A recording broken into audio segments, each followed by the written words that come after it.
Hello guys, আসসালামু আলাইকুম। সবাই কেমন আছেন? আশা করি সবাই ভালো আছেন।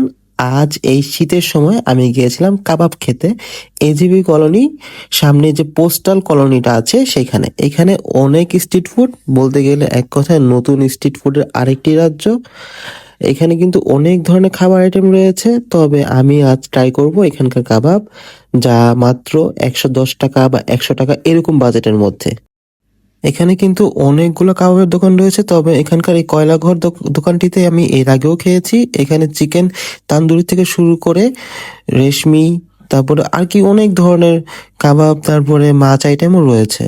মতিঝিলের হওয়ার সুবাদে আমি কিন্তু এখানে অনেকবার এসেছি, তবে এখানকার মাছ আইটেমগুলো কিন্তু আমি বলবো না যে আপনারা ট্রাই করেন, কারণ এগুলা কিন্তু আজকের আর কি এরকম না, কেননা এগুলা প্রতিদিন সেল হয় না। তবে চিকেনটাই ওনাদের অনেক বেশি সেল হয়ে থাকে। আপনারা চাইলে এখানকার চিকেন আইটেম ট্রাই করতে পারেন, আপনাদের আশা করি ভালো লাগবে। আমার ওনাদের প্রত্যেকটি আইটেমই ট্রাই করা হয়ে গেছে, তবে আজকে আমি এখানকার চিকেন তান্দুরি অর্ডার করব।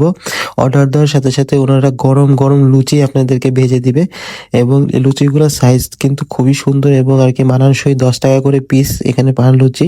আর চিকেন তান্দুরি যদি আপনি সিনা খান তাহলে আপনাকে ১১০ টাকা পে করতে হবে, আর যদি আপনি রানের পিস নেন তাহলে ১০০ টাকা। তবে ওনারা প্রত্যেকবারই ওই সিনা ১০০ টাকাই দাম রাখে, কারণ ওনারা 10 টাকা ডিসকাউন্ট দিয়ে থাকে।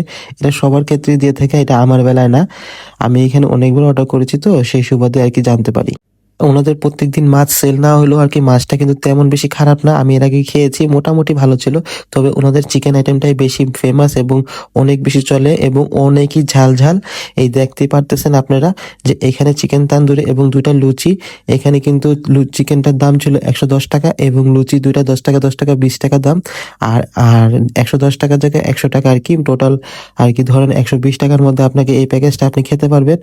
আর আপনাদের কাছে এই প্যাকেজটা কিন্তু আসলে অনেক ভালো লাগবে, কেননা এটা ঝাল ঝাল, আর শীতের সময় কিন্তু ঝাল এই আইটেমগুলো খেতে খুবই ভালো লাগে, বিশেষ করে কাবাব আইটেম। ওনাদের এখানে যে বুড়ানি দিয়ে যে শসার যে সসটা দেওয়া হয় এটা আসলে অনেকই মজা, আর সাথে একটা মেয়োনেজের সময় যে একটা সস বা একটা যে মশলা ইউজ করে ওইটাও ওনারা আলাদা দিয়ে থাকে। এটা দিয়ে খেতে আরো বেশি ঝাল ঝাল এবং অনেক বেশি মজা লাগে। আপনাদের কাছে আশা করি এই খাবারটি অনেক ভালো লাগবে এবং আপনারা এখানে ট্রাই করবেন। তাহলে এই পর্যন্তই। আল্লাহ হাফেজ, আসসালামু আলাইকুম। আর হ্যাঁ, ভিডিওটি ভালো লাগলে লাইক, কমেন্ট এবং শেয়ার করে দিবেন।